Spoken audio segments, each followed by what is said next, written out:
নমস্কার, আমি প্রিয়াঙ্কার হেসেলে সকলকে স্বাগত। আজ আমি বানাচ্ছি ফুলকপির রসা। এই অসময়ে ফুলকপির খুব দাম, জানো তো, কিন্তু দাম হলে আর কি করা যাবে, মন যখন চেয়েছে খেতে তো হবেই। তো আমি এখানে দুটো ছোট সাইজের ফুলকপি নিয়েছি।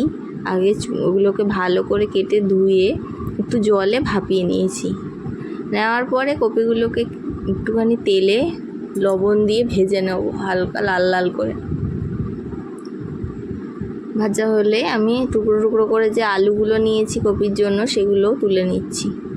এরপর আমি এখানে মশলা বানানোর জন্য এখানে নিলাম গোটা জিরে 2 চামচ, 2 কাঁচা লঙ্কা ও একটু আদা, আর 5টা মতো কাজু বাদাম, 5-6টা কাজু বাদাম দিয়ে আমি এটাকে একটা পেস্ট করে নিয়েছি।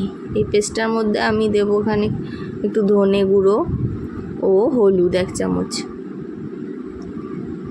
এরপরে এটাকে মিশিয়ে নিলাম। এরপর তেল গরম করে তেজপাতা, গোটা গরম মশলা, এর মধ্যে আছে লবঙ্গ, দারচিনি, এলাচ, এটাকে দিয়ে মশলাটা দিয়ে ভালো করে আমি কষাবো। এর মধ্যে আমি স্বাদ মতো নুন ও মিষ্টি দিয়েছি। এর মধ্যে আমি বেটে রাখা টমেটো দিয়েছি, সেটা এখানে দেখানো হয়নি, কিন্তু টমেটো আর একটুখানি কাশ্মীরি লঙ্কার গুঁড়ো 1 চামচ দিয়েছি।